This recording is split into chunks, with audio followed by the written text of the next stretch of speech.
পাচার হওয়া টাকা দিয়ে দেশকে অস্থিতিশীল করার চেষ্টা করা হচ্ছে, বৈঠকে ইউরোপীয় ইউনিয়ন রাষ্ট্রদূতকে জানালেন প্রধান উপদেষ্টা। ভারতবর্ষে হাসিনার বক্তব্যে অসন্তুষ্টি জানিয়ে সফররত পররাষ্ট্র সচিবকে বার্তা দিল বাংলাদেশ। সংখ্যালঘুদের প্রতি গঠনমূলক দৃষ্টিভঙ্গির প্রত্যাশা বিক্রম মিশ্রের। এবং আগামী 3 থেকে 4 মাসের মধ্যেই জাতীয় নির্বাচন চায় বিএনপি, বাড়ি বাড়ি গিয়ে ভোটার তালিকার হালনাগাদ বাদ সহ 10 দফা প্রস্তাব পেশ।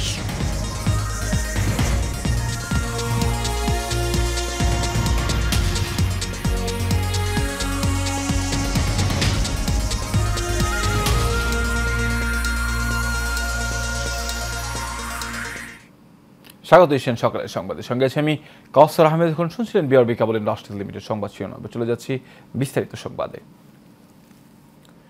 বাংলাদেশ থেকে পাচার হওয়া টাকা দিয়ে দেশকে অস্থিতিশীল করার চেষ্টা করা হচ্ছে বলে ইউরোপীয় ইউনিয়নের রাষ্ট্রদূতদেরকে বলেছেন প্রধান উপদেষ্টা মোহাম্মদ ইউনূস। ক্ষমতাচ্যুত প্রধানমন্ত্রী শেখ হাসিনা ও তার সহযোগীরা এই চেষ্টা চালাচ্ছেন বলেও অভিযোগ তার। সোমবার দুপুরে রাজধানীর তেজগাঁওয়ে প্রধান উপদেষ্টার কার্যালয়ে ইউরোপীয় ইউনিয়নের 19 সদস্যের প্রতিনিধি দলটি সাক্ষাৎ করতে গেলে তিনি এই কথা বলেন। প্রায় 2.5 ঘন্টা ধরে চলা এই বৈঠকে ইউরোপীয় ইউনিয়নের 15 জন প্রতিনিধি তাদের মতামত তুলে ধরেন। বৈঠকে শ্রম অধিকার, বাণিজ্য সুবিধা, জলবায়ু পরিবর্তন, মানবাধিকার, আন্তর্জাতিক অপরাধ ট্রাইব্যুনাল আইন, রোহিঙ্গা প্রত্যাবাসন ও টেকসই ভবিষ্যৎ নির্মাণে উভয়ের অঙ্গীকার ও করণীয় সম্পর্কে আলোচনা হয় বলে প্রধান উপদেষ্টার কার্যালয় থেকে দেওয়া এক বিজ্ঞপ্তিতে জানানো হয়েছে।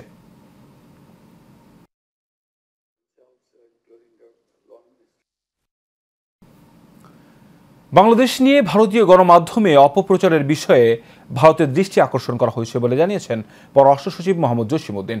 পাশাপাশি ভারতে বসে শেখ হাসিনার বক্তব্য দেওয়া যে সরকার পছন্দ করছে না সেটিও তাকে জানাতে বলা হয়েছে। সোমবার সন্ধ্যায় পররাষ্ট্র মন্ত্রণালয়ের সংবাদ সম্মেলনে এই কথা জানান। এর আগে তিনি ঢাকা সফররত ভারতের পররাষ্ট্র সচিব বিক্রম মিশ্রের সঙ্গে বৈঠক করেন। এদিকে বাংলাদেশে সংখ্যালঘুদের নিরাপত্তার বিষয়ে অন্তর্বর্তী সরকারের কাছে ভারত গঠনমূলক দৃষ্টিভঙ্গি প্রত্যাশা করে বলে মন্তব্য করেছেন দেশটির পররাষ্ট্র সচিব বিক্রম মিশ্র। পররাষ্ট্র উপদেষ্টা তৌহিদ হোসেনের সঙ্গে বৈঠকের পর এক ব্রিফিংয়ে এই কথা বলেন তিনি। ওয়ালিদ সিদ্দিকের রিপোর্ট। ভারতের পররাষ্ট্র সচিব বিক্রম মিশ্র সকালে ভারতীয় বিমান বাহিনীর একটি বিশেষ ফ্লাইটে ঢাকায় আসেন। ভারতের পররাষ্ট্র সচিব হিসাবে এটি তার প্রথম বাংলাদেশ সফর। ঢাকায় পৌঁছে বাংলাদেশ ও ভারতের পররাষ্ট্র সচিব পর্যায়ের বৈঠকে যোগ দেন বিক্রম মিশ্র। বৈঠকে বাংলাদেশের পক্ষে নেতৃত্ব দেন পররাষ্ট্র সচিব জসিমউদ্দিন। দ্বিপাক্ষিক বৈঠক শেষে বাংলাদেশের পররাষ্ট্র সচিব জসিমউদ্দিন বলেন, সব নাগরিকের নিরাপত্তা নিশ্চিতে আমরা অঙ্গীকারবদ্ধ। বাংলাদেশি কোনো নাগরিকের কিছু হলেও সেটি এ দেশের অভ্যন্তরীণ বিষয়, এ নিয়ে নাক গলানোর সুযোগ নেই।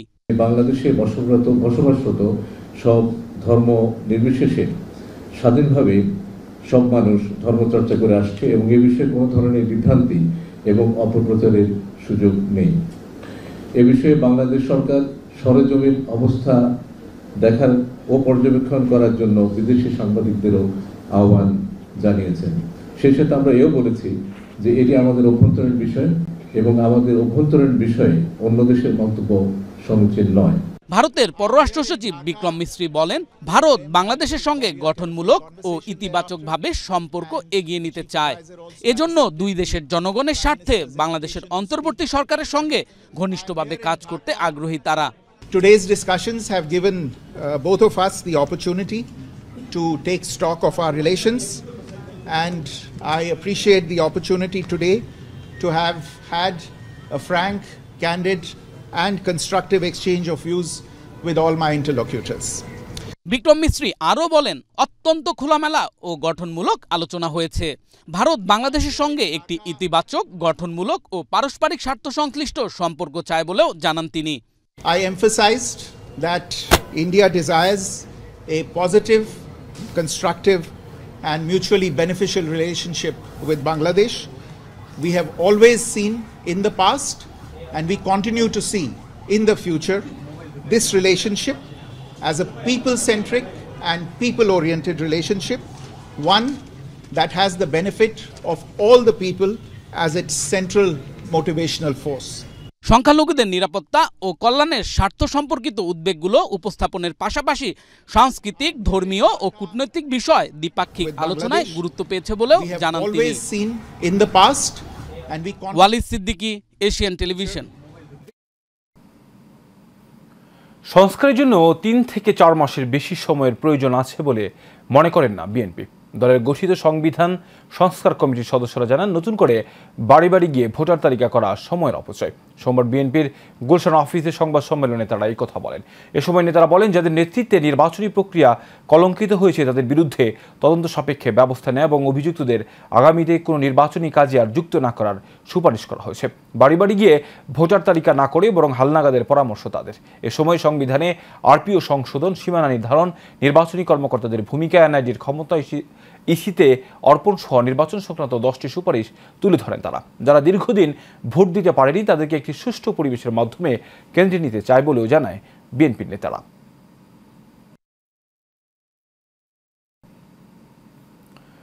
দেশের ইতিহাসের দীর্ঘতম প্রকল্প বিআরটি অবশেষে উন্মুক্ত হচ্ছে যানবাহন চলাচলের জন্য। পুরো কাজ শেষ হওয়ার আগেই ভোগান্তি কমাতে আগামী 16 ডিসেম্বর আনুষ্ঠানিকভাবে উদ্বোধন করতে চায় সড়ক বিভাগ। গাজীপুর বিমানবন্দর সড়কের যাত্রীদের জন্য নির্মিত বাস র্যাপিড ট্রানজিট প্রকল্পটির অনেক স্টেশনের নির্মাণ কাজ এখনও শেষ হয়নি, যার কারণে সুফল পাওয়া নিয়ে শঙ্কায় এই সড়কে চলাচল করা যাত্রীরা। 8টি ফ্লাইওভারের মধ্যে এখনও একটি নির্মাণ কাজ অনেকাংশেই শেষ হয়নি। তারপরেও বিআরটিসির 10টি এসি বাস দিয়ে শুরু হবে আনুষ্ঠানিক যাত্রা। বিস্তারিত জানাচ্ছেন সহকর্মী আরিফ খান আবির। রাজধানীর সাথে গাজীপুর পর্যন্ত সহজ যোগাযোগের জন্য বিমানবন্দর থেকে গাজীপুর পর্যন্ত 20 কিলোমিটার সড়কে বাসের আলাদা লেন নির্মাণের উদ্যোগ নেয় সরকার, যার নাম দেওয়া হয় বাস র্যাপিড ট্রানজিট বিআরটি। প্রকল্পটির পুরো কাজ শেষ হয়নি এখনো, তবে সড়কে চলাচল করা যাত্রীদের দুর্ভোগ কমাতে আগামী 16 ডিসেম্বর আনুষ্ঠানিকভাবে যাত্রা শুরু করবে দেশের দীর্ঘতম এই প্রকল্পটি। প্রাথমিকভাবে বিআরটিসি 10টি এসি বাস দিয়ে শুরু হবে এই সড়কের যাত্রী সেবা। বিআরটিসি বাস চালু হলে অনেক উপকার হবে, যানজট কমে যাবে। বিআরটি চালু হলে অফকোর্স আমাদের জন্য অনেক বেশি সুবিধা হবে, কারণ এটা একটা নির্দিষ্ট লেনে চলাচল করবে গাড়ি এবং এটা দিয়ে আমরা খুব দ্রুত ঢাকায় যাতায়াত করতে পারবো। অনেক স্টেশন আছে আপনার দুই পাশে যে লিফট এবং সিঁড়ির যে ব্যবস্থাটা এটা এখনো হয় না, সেই ক্ষেত্রে রাস্তা পারাপারের ক্ষেত্রে অনেকের অসুবিধা হতে পারে। তবে বিআরটি লেন তৈরি হয় ঢাকা ময়মনসিংহ মহাসড়কের 20 কিলোমিটার এলাকার সড়ক অনেকটাই সরু হয়ে গেছে, যার কারণে যানবাহনের তীব্র চাপে যানজট লেগে থাকতে বলে শঙ্কা করছেন চালকরা। লোকাল টাউন সার্ভিস গাড়িগুলোর যানজট সৃষ্টি হবে এবং কি আরো ভোগান্তি বাড়বে, কমবে না। এখন আর যানজট বেশি, আগে যদি লাগতো 3 ঘন্টা, এখন লাগে 5 ঘন্টা। যত সার্ভিস লাইন আছে তাদের দিচ্ছে সিঙ্গেল লাইন, যদি একটা গাড়ি নষ্ট হয় এই গাড়িটা চৌরাস্তা কি বলতো কি আমার স্টাফে কেমনে ধাক্কায় নেবো কোন, এমন আশঙ্কা উড়িয়ে দিয়ে সড়ক পরিবহন মহাসড়ক বিভাগের জ্যেষ্ঠ সচিব বলছেন, মানুষের ভোগান্তি কমাতে তাদের এ উদ্যোগ। বিআরটিসির বাস এই করিডোরে চালু করব যাতে মানুষের গাজীপুরের মানুষের সুবিধা হয়। এই মুহূর্তে যদি আমরা করিডোরটা বন্ধ করে দিই সব পরিবারের জন্য অসুবিধা হবে। ধীরে ধীরে যখন আমরা এই ডেডিকেটেড লাইনটা তৈরি করে ফেলবো, ফেন্সিং দিব, তখন আর এখানে অন্যের বাস ঢুকতে দেবো। ভাড়া নির্ধারণ করা হয়েছে গাজীপুর নগরের শিববাড়ি থেকে চৌরাস্তা পর্যন্ত 20 টাকা, বুটবাজার 35 টাকা, টঙ্গীর কলেজ গেট 50 টাকা ও এয়ারপোর্ট 70 টাকা। ফিরতি পথে এয়ারপোর্ট থেকে কলেজ গেট পর্যন্ত 25 টাকা, বুটবাজার 40 টাকা, চৌরাস্তা 55 টাকা, শিববাড়ি 70 টাকা। আরিফ খান আবির, এশিয়ান টেলিভিশন, গাজীপুর। রাজনৈতিক চাপের মধ্যে থেকেও দুর্নীতির বিরুদ্ধে কাজ করা সম্ভব বলে মন্তব্য করেছেন আইন ও সংসদ বিষয়ক উপদেষ্টা অধ্যাপক ডক্টর আসিফ নজরুল। বিগত সরকারের সময় দুদক শেখ হাসিনার দাসে পরিণত হয়েছিল উল্লেখ করে উপদেষ্টা বলেন, মুক্তিযুদ্ধ এবং জুলাই বিপ্লবের চেতনায় দুর্নীতি দমনে সবাইকে অঙ্গীকারবদ্ধ হতে হবে। সোমবার আন্তর্জাতিক দুর্নীতি বিরোধী দিবস উপলক্ষে আয়োজিত অনুষ্ঠানে প্রধান অতিথির বক্তব্যে তিনি এসব কথা বলেন। বিস্তারিত শাফিউদ্দিন আহমেদের রিপোর্টে।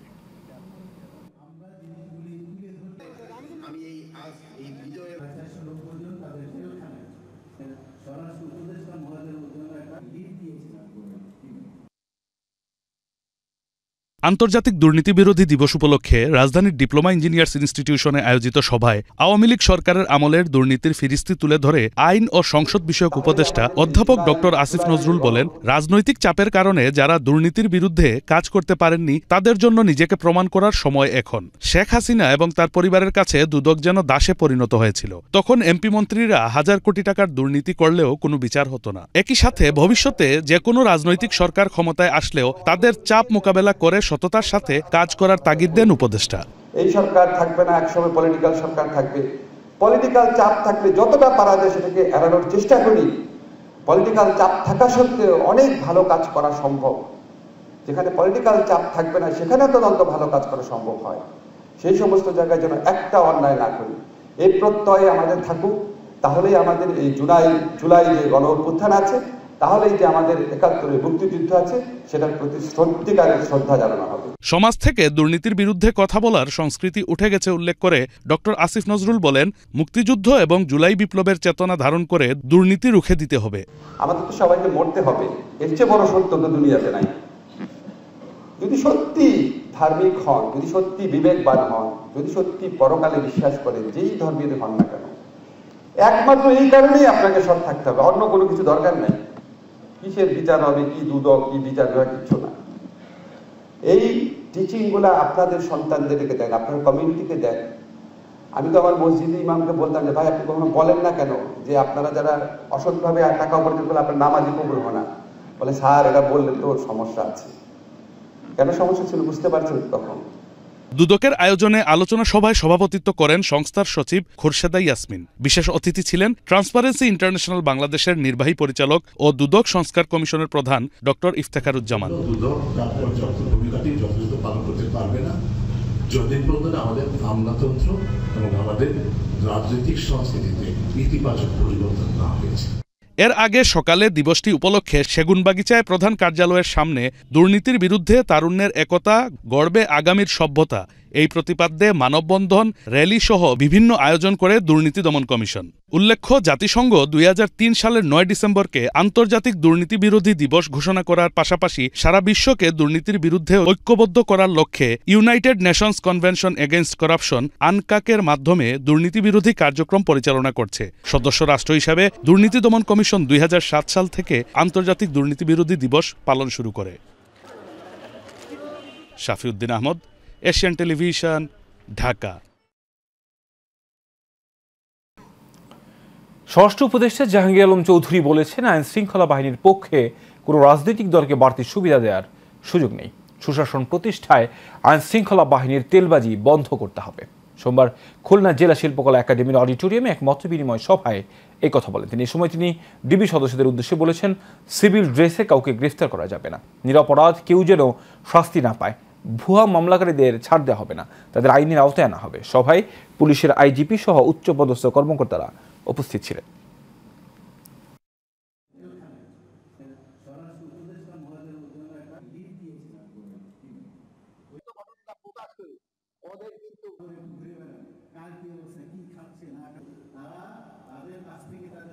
এই 15 বছরে কিন্তু তারা বহু সুবিধা দিয়ে নিচ্ছে আমাদের। এরা এত সুবিধা নিচ্ছে যে এখন তারা সুবিধা পাচ্ছে না দেখে কিন্তু তারা বিভিন্ন ধরনের প্রচারণা করছে। এরা কিন্তু আমাদের সবকিছু লুট করে নিয়ে গেছে। দেখেন এই লুট করে নিয়ে কিন্তু কিছু যারা ওই পারে চলে গেছে, এরা কিন্তু আরামায়াতে আছে, খুব আরামায়াতে আছে। আর ওখান থেকে ইনস্ট্রাকশন পাস করলে আবার আমাদের এলাকায় কিছু রয়ে গেছে, তারা কিন্তু লাফাচ্ছে। কিন্তু এই লাফানো কিন্তু খুব বেশি দিন বরদাস্ত করা হবে। তাদের আইনের আওতায় আনতে হবে এবং তাদেরও আমরা বলে দিচ্ছি যে তারাও যেন বেশি বাড়াবাড়ি আমাদের জন্য না করে।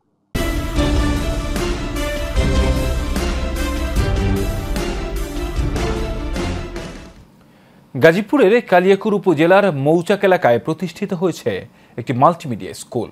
স্কুলে শিক্ষার্থীদের দৈনন্দিন পাঠ্যসূচির পাশাপাশি প্রোগ্রামিং শেখানো হচ্ছে আনন্দ মাল্টিমিডিয়া নামের এই স্কুলে। হক গ্রুপের অর্থায়নে সমাজের সুবিধা বঞ্চিত থেকে শুরু করে সব শ্রেণীর ছেলেমেয়েরা এই স্কুলে পড়ার সুযোগ পাচ্ছে সম্পূর্ণ বিনা বেতনে। আমাদের স্কুল একটা রঙিন ফুল, পড়ব লিখব শিখব আনন্দে, হব সেরাদের সেরা এই স্লোগানে ২০০৭ সালের গাজীপুরের মৌচাক ভান্নারা এলাকায় সুজন মাহমুদ কর্তৃক প্রতিষ্ঠিত হয় আনন্দ মাল্টিমিডিয়া স্কুল। করোনাকালীন সময় থেকে হক গ্রুপের অর্থায়নে ৪০০ শিক্ষার্থী বিনা বেতনে লেখাপড়া করছে বিদ্যালয়টিতে। সম্পূর্ণ বিনা বেতনে লেখাপড়া করতে পেরে খুশি অভিভাবকগণ। এই স্কুলে পড়াশোনা করতে অর্থের প্রয়োজন হয় না। প্রচলিত শিক্ষার পাশাপাশি ডিজিটাল শিক্ষাতেও এগিয়ে রয়েছে এই প্রতিষ্ঠানটি। যুগের সাথে তাল মিলিয়ে চলতে ক্ষুদে শিক্ষার্থীদের শেখানো হচ্ছে প্রোগ্রামিংও। করোনার পর থেকে আমাদের বিদ্যালয় এখন পর্যন্ত সকল শিক্ষার্থী বিনা বেতনে অধ্যয়ন করছে। ঐতিহাসিক চলন বিলের তাড়াশ উপজেলা প্রশাসন ও উপজেলা মহিলা বিষয়ক কর্মকর্তার উদ্যোগে আন্তর্জাতিক দুর্নীতি বিরোধী ও বেগম রোকেয়া দিবসে এক বিশাল র্যালি আয়োজন করা হয়। তাড়াশ মহিলা ডিগ্রি কলেজের অধ্যক্ষ মোহাম্মদ জাফর ইকবালের নেতৃত্বে এর আয়োজন করা হয়। এছাড়া কলেজের শিক্ষক কর্মচারীগণ, ছাত্রীরা এবং সর্বস্তরের জনসাধারণের অংশগ্রহণের র্যালিটি উপজেলার বিভিন্ন রাস্তা প্রদক্ষিণ শেষে উপজেলা পরিষদ চত্বরে এসে র্যালি শেষ হয়।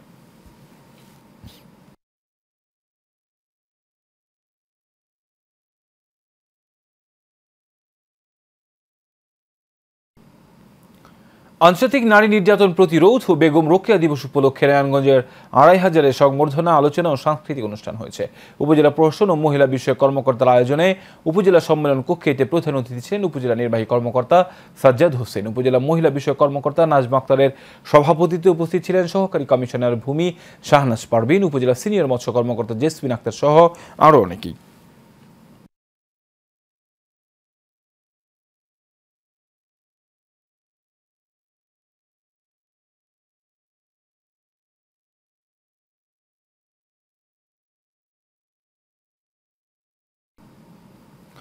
নারী কন্যা সুরক্ষা করি, সহিংসতা মুক্ত বিশ্ব গড়ি। এই প্রতিবাদ্যে টাঙ্গাইলের মির্জাপুরে আন্তর্জাতিক নারী নির্যাতন প্রতিরোধ পক্ষ বেগম রোকেয়া দিবস উদযাপন করা হচ্ছে। উপজেলার মিলনায়তনে উপজেলা প্রশাসন সহযোগিতায় উপজেলা মহিলা বিষয়ক কর্মকর্তার কার্যালয়ের র্যালি, আলোচনা সভা ও জয়িতাদের সংবর্ধনা দেওয়া হয়। আলোচনা সভায় সভাপতিত্ব করেন উপজেলা নির্বাহী অফিসার ABM আরিফুল ইসলাম, সঞ্চালনা করেন উপজেলা মহিলা বিষয়ক কর্মকর্তা শারমিন সিদ্দিকা। উপস্থিত ছিলেন থানা ভারপ্রাপ্ত কর্মকর্তা মোহাম্মদ মোশাররফ হোসেন।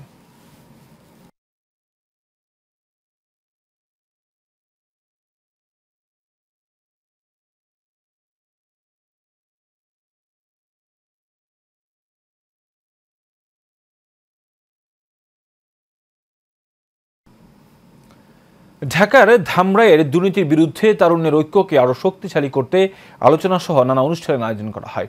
কালামপুর আলহাজ আব্দুল গনি মডেল স্কুলে এর আয়োজন করা হয়। অনুষ্ঠানে সভাপতিত্ব করেন উপজেলা দুর্নীতি প্রতিরোধ কমিটির সভাপতি সৈয়দ শাহানুর ইসলাম রিপন। এতে প্রধান অতিথি ছিলেন ধামরাই উপজেলা নির্বাহী কর্মকর্তা মামনুন আহমেদ অনিক।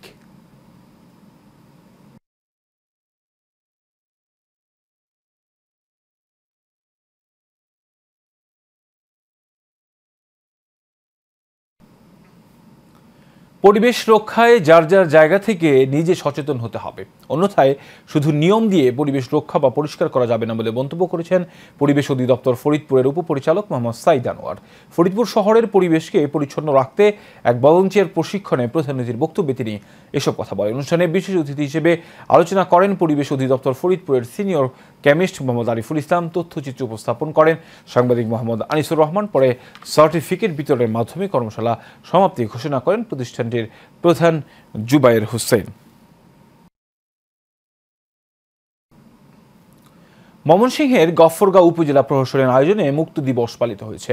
দিবসটি উপলক্ষে উপজেলা প্রশাসনের আয়োজনে জাতীয় পতাকা উত্তোলন, র্যালি ও শহীদ মিনার প্রদক্ষিণ করা হয়। পরে এক আলোচনায় সভাপতিত্ব করেন উপজেলা নির্বাহী অফিসার রুবায়াত ইয়াসমিন, সহকারী কমিশনার আমির সালমান রনির সঞ্চালনায় বক্তব্য রাখেন বীর মুক্তিযোদ্ধা সাইফুল আলম বাবুল, উপজেলা স্বাস্থ্য কর্মকর্তা ডাক্তার জামাল উদ্দিন ও থানা অফিসার ইনচার্জ শিবিরুল ইসলাম।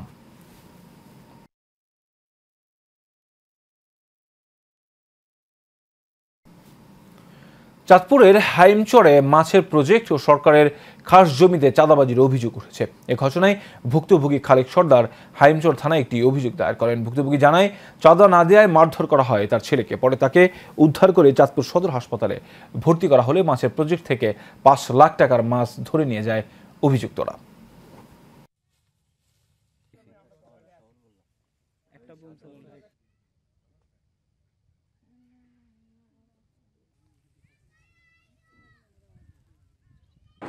সাবেক চেয়ারম্যান সৈয়দ নাসিরের একটি প্রজেক্ট বাড়ায়নি, কিন্তু পদত্যাগের পরে বিএনপির কিছু নেতাকর্মী লোক বর্তমান প্ল্যান্টের চেয়ারম্যান মনীষ শিকদার, তার কিছু লোক যেমন সিরাজ মোল্লা, ফিরোজ মোল্লা, সোবান খালাসি, আরও অন্যান্য অনেক কাউসার মোল্লা, তারা সকলে মিল্লা চাঁদা দাবি করে। কিন্তু আমি চাঁদা দিতে অপারগ হওয়ার কারণে তারা আজকে আমাকে ৬-৭ জন মিলে অনেক মারধর করছে।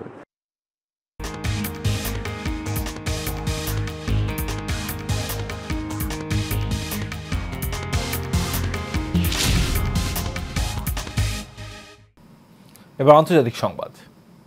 ক্ষমতা হাতছাড়া হওয়ার পর পালিয়ে রাশিয়ায় আশ্রয় নিয়েছেন সিরিয়ার শাসক বাশার আল আসাদ। পরিবার সহ তিনি মস্কোয় পৌঁছেছেন বলে রাশিয়ার রাষ্ট্রীয় সংস্থা ক্রেমলিনের বরাত দিয়ে জানিয়েছেন আন্তর্জাতিক গণমাধ্যম। সিরিয়ার রাজধানী দামেস্কের নিয়ন্ত্রণ ক্ষমতাসীনদের হাতছাড়া হয়ে গেলে দেশটির ৬১ বছরের শাসনামলের লজ্জাজনক ইতি হয়। আরব সোশ্যালিস্ট বার্থ পার্টি ১৯৬৩ সালে অভ্যুত্থানের মাধ্যমে সিরিয়ার রাষ্ট্রীয় ক্ষমতায় আসে। পরে ১৯৭০ সালে হাফিজ আল আসাদ অভ্যন্তরীণ দলীয় অভ্যুত্থানের মাধ্যমে ক্ষমতা দখল করেন। এর ১ বছর পর প্রেসিডেন্ট হন হাফিজ আল আসাদ। পরবর্তীতে ২০০০ সালে হাফিজ আল আসাদের মৃত্যু হলে তার ছেলে বাশার আল আসাদ বাদ শাসনের দায়িত্ব নেন। উত্তরাঞ্চলে জেঁকে বসেছে শীত। কিছুক্ষণ আগে বগুড়া থেকে শীতের খবর জানিয়েছেন সহকর্মী সাজু মিয়া। রয়েছে মাটিডালি মোড় এলাকায়। আপনাকে জানিয়ে রাখি যে গতকাল থেকে বগুড়ায় শীত কিন্তু জেঁকে বসেছে এবং এই শীতের কারণে কিন্তু সাধারণ মানুষ তারা কিন্তু ঘর থেকে বের হতে পারছে না। এবং আপনাকে আরও জানিয়ে রাখি যে রাত যত গভীর হয় শীতের তীব্রতা ততই বাড়তে থাকে। ছিন্নমূল মানুষের অসহায়ত্ব, কর্মহীন হয়ে পড়ে নানা শ্রেণী পেশার মানুষ। শীতের প্রকোপ বৃদ্ধি পাওয়ায় হাসপাতালগুলোতে দেখা গেছে ঠান্ডাজনিত রোগের প্রাদুর্ভাব বৃদ্ধি। এতে সবচেয়ে বেশি ঠান্ডাজনিত রোগে ভুগছেন শিশু ও বয়োজ্যেষ্ঠ মানুষেরা। এতে রোগীদের সামাল দিতে হিমশিম খেতে হচ্ছে চিকিৎসকদের। তবে ছিন্নমূল মানুষদের পাশে শীতবস্ত্র সরকারি বা বেসরকারিভাবে কোনো উদ্যোগ চোখে পড়েনি। এতে করে শীতার্ত মানুষদের শীতের উষ্ণতা পেতে চিন্তার ভাঁজ কপালে। তাই দ্রুত সরকারি উদ্যোগে খুব দ্রুত শীতার্ত মানুষদের পাশে দাঁড়াবে এমনটা প্রত্যাশা সবার। আপনাকে আরও জানিয়ে রাখি যে আমরা দেখেছি ঢাকা রংপুর যে মহাসড়ক, এই মহাসড়কে যেগুলো যানবাহন চলাচল করছে সেগুলো যানবাহন কিন্তু দিনের বেলা হেডলাইট জ্বালিয়েই চলাচল করছে ঘন কুয়াশা থাকার কারণে। আমি ছিল সর্বশেষ বগুড়া থেকে সাজু মিয়া। জামালপুরে ইসলামপুরে এসএসসি ও দাখিল পরীক্ষার্থীদের অভিভাবক ও সুধী সমাবেশ হয়েছে। উপজেলার বেলগাছা উচ্চ মাধ্যমিক বিদ্যালয় ও বিএম কলেজে এই সমাবেশ হয়। ধানতলা সরকারি প্রাথমিক বিদ্যালয়ের অবসরপ্রাপ্ত প্রধান শিক্ষক মিজানুর রহমান আনসারীর সভাপতিত্বে সহকারী প্রধান শিক্ষক শামসুল আলমের সঞ্চালনায় প্রধান অতিথি ছিলেন বেলগাছা উচ্চ মাধ্যমিক বিদ্যালয় ও বিএম কলেজের অধ্যক্ষ এ কে মোস্তফা কামাল।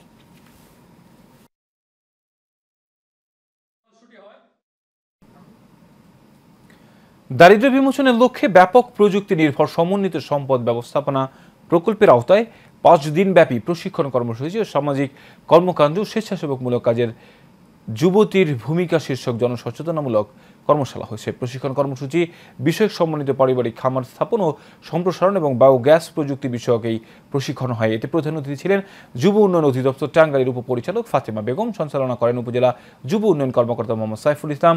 সভাপতিত্ব করেন উপজেলা নির্বাহী অফিসার এবিএম আরিফুল ইসলাম।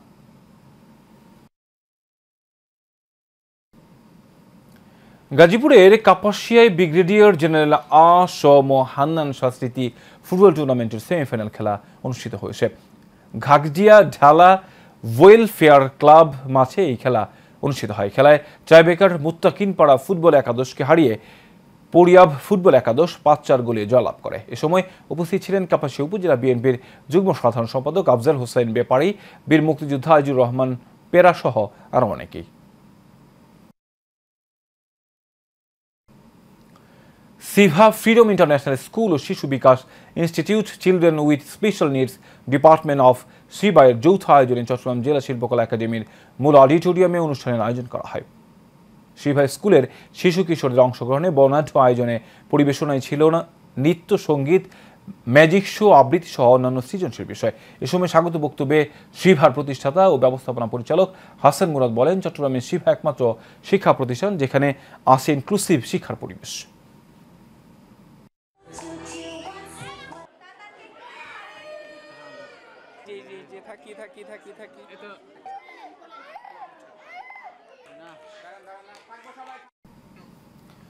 দুর্নীতির বিরুদ্ধে তারুণ্যের একতা গড়বে আগামীর শুদ্ধতা। এই প্রতিবাদে ময়মনসিংহের গফরগাঁও উপজেলায় আঞ্চলিক দুর্নীতি দমন ও প্রতিরোধ দিবসে মানববন্ধন ও আলোচনা সভা হয়েছে। উপজেলা প্রশাসন ও দুর্নীতি প্রতিরোধ কমিটির উদ্যোগে এর আয়োজন করা হয়। এতে প্রধান অতিথি ছিলেন উপজেলা নির্বাহী কর্মকর্তা রুফাইয়াত ইয়াসমিন। আলোচক হিসেবে উপস্থিত ছিলেন গফরগাঁও সরকারি কলেজের অধ্যক্ষ প্রফেসর কাজী ফারুক আহমেদ। বিশেষ অতিথি ছিলেন অতিরিক্ত সুপার আফরুজ নাজনীন।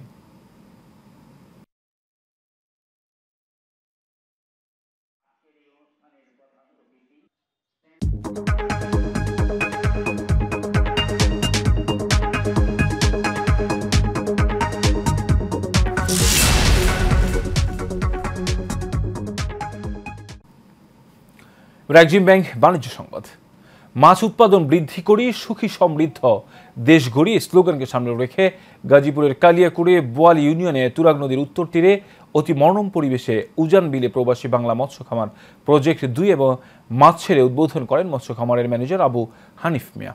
আধুনিক বিজ্ঞান ভিত্তিক প্রযুক্তি প্রয়োগ ও উন্নত সলিড নিবিড় মিশ্র চাষের মাধ্যমে কৃষির অযোগ্য জমিতে মাছ চাষ করে স্থানীয় গ্রামের মানুষের ভাগ্য উন্নয়নের কর্মসংস্থানের ব্যবস্থার লক্ষ্যে থাইল্যান্ড, ভিয়েতনাম এমনকি মরুভূমির দেশ সৌদি আরবে মাছ চাষের সফলতাকে পুঁজি করে প্রবাসী বাংলা গ্রুপের চেয়ারম্যান বীর মুক্তিযোদ্ধা ইঞ্জিনিয়ার ইদ্রিস আলী সাহেবের একান্ত প্রচেষ্টায় বিভিন্ন জাতের মাছ চাষ করে ইতিমধ্যে ব্যাপক সফলতা অর্জন করেছে এবং অনেক বেকার যুবকের কর্মসংস্থানের ব্যবস্থা করেছেন তিনি। সেই সাথে মৎস্য চাষের সঙ্গে সংশ্লিষ্ট জনগোষ্ঠীর লাভ ক্ষতির বিষয়টি বিবেচনায় রেখে তাদের ভাগ্য উন্নয়নের কথা বলেন। এরকম মাছ চাষে আগ্রহী হয়েছেন অনেক চাষিরা। সকালের সংবাদ, এর আগে বিআরবি কেবল ইন্ডাস্ট্রি লিমিটেড সংবাদ ছিলাম, জানাবো আরো একবার।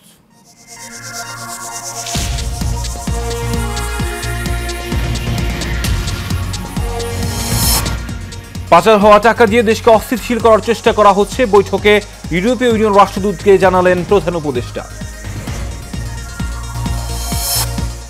ভারত বসে হাসিনার বক্তব্যে অসন্তুষ্টি জানিয়ে সফররত পররাষ্ট্র সচিবকে বার্তা দিল বাংলাদেশ। সংখ্যালঘুদের প্রতি গঠনমূলক দৃষ্টিভঙ্গির প্রত্যাশা বিক্রম মিশ্রের। এবং আগামী 3 থেকে 4 মাসের মধ্যে জাতীয় নির্বাচন চায় বিএনপি, বাড়ি বাড়ি গিয়ে ভোটার তালিকা হালনাগাদ সহ 10 দফা প্রস্তাব পেশ।